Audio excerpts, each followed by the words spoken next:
Okay, and okay, that's okay. But I don't know. I just like spending time with people. Honestly, it's I don't know. I like it. I like people basically. I don't know. I love hanging out with my friends, family. Even though you're like having those random moments, sharing stuff. That's just amazing. And I feel like I don't know. I'm a Capricorn, so we're very ambitious. So I'll say, okay, I don't know, but any kind of like word or being like, okay, let's say you do something, and then someone like appreciates your work. Actually, they can see like, you know what, I appreciate you. I appreciate the little thing. So those little things just mean so much to me, generally. Yeah. And okay, so then we get to the topic of what is your emotional intelligence. So the emotional intelligence basically is the ability to be able to understand and manage your own emotions. Everyone said it here. And we're going to look at how it could be able to influence you as a leader. Okay, so when we talk about emotional intelligence, it has like 5 components. We have self-awareness. So self-awareness is basically, we have to be able to know your strengths, weaknesses, and just basically be in control of your feelings, knowing what works for you and what doesn't work for you. And we would have self-regulation, and that is control yourself. You have to be able to learn how to know with the emotional intelligence, you have to be able to put your emotions in control and be like, okay, so if you're in a situation or environment that triggers you, you will be like, okay, so this is something which is really a trigger for me, but it is something I have to learn to control, to be able to turn down your emotion and take time to reflect on that. And I would say motivation as well, drive from within. Yes, I would say emotional intelligence, especially in leadership, you would have to have a drive within you to be able to motivate a person. And we have empathy, we have to be able to feel for others. So let's say you're a great leader, you have the potential, you have the skills, but what makes you different from other leaders? So I could be here and say I'm like a group leader, and maybe a member in my group is like having, I don't know, just having basically a bad day. You have to be able to feel to empathize with her and be like, okay, so if you're not having a bad day, what is happening? Not you assuming that maybe, oh, she's right there, she doesn't want to do any group work.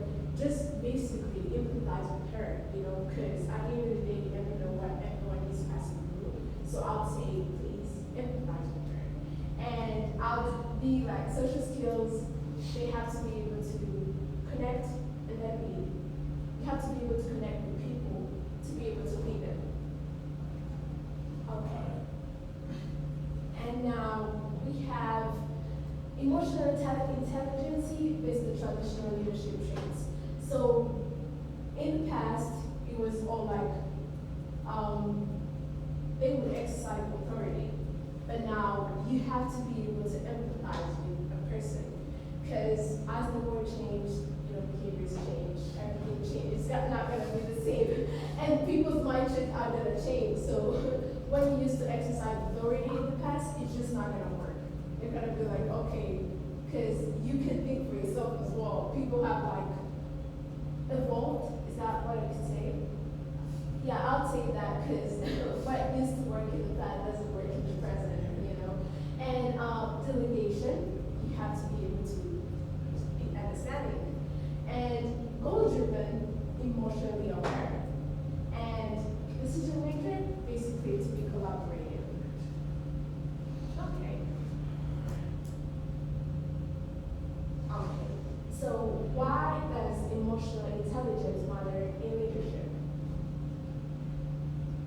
So we've seen how when you're emotionally aware of other people you're involved with, you're going to be able to build trust with them. And it's going to be able to boost morale and collaboration. And It's gonna also be able to enhance communication and reduce any kind of conflict. It will take time because you took the time to understand other people's emotion, what they're going through, instead of you trying to delegate, basically. And yes. So how can leaders develop emotional intelligence? Basically, you have to, these are kind of like practices, everyone can do it because it's something which could be exercised. You could practice active listening. You can learn to pause before reacting. That's when I said like, you have to be able to self-regulation, you know when to pause and before any kind of like reaction you want to convey. You have to ask for feedback regularly. Let's say you're in a group of people, they're not talking or whatever, just try to basically interact with them and ask for their feedback on things so that you do not seem authoritarian. Okay. And then reflect daily on your emotional responses. Because there are some times when you are in a group setting and then you're like, okay, I shouldn't have reacted that way. And that doesn't mean that you're a bad leader. It's just that you are being emotionally aware and make a lesson out of it so that next time it doesn't happen again. Okay. And then, so the question would be, why did we start with love languages? So basically, as step one, emotional intelligence begins with self-awareness, because when you're emotionally aware of your feelings, and you're able to be able to understand other people's emotion you're involved with, okay?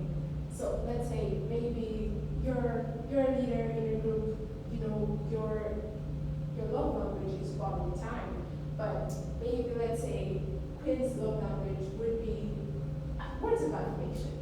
So you can notice those little things or their emotions and be like, okay, or take time to encourage her so that you tell her, okay, basically this is it, you're doing great, you're doing good, and then that just puts like a kind of like confidence or collaboration or something. It builds trust basically between me and me because she feels like she's appreciated and she's gonna keep on going, That's what I'm saying.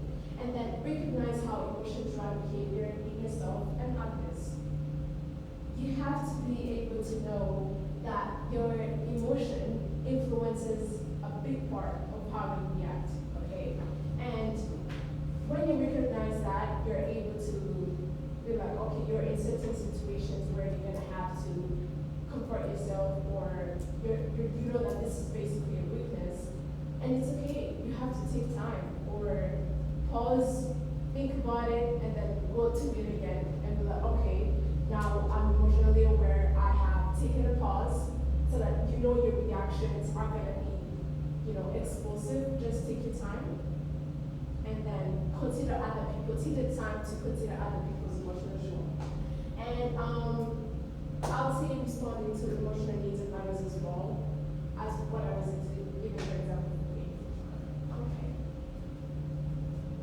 And then, yes, I got the famous quotes on emotional intelligence and leadership. So we have, leadership is not about being in charge, it is about taking care of those in your charge. And anyone can be angry, that is easy, but to be angry with the right person, to the right degree, at the right time, that is not easy. And emotions are contagious, choose what you want to spread.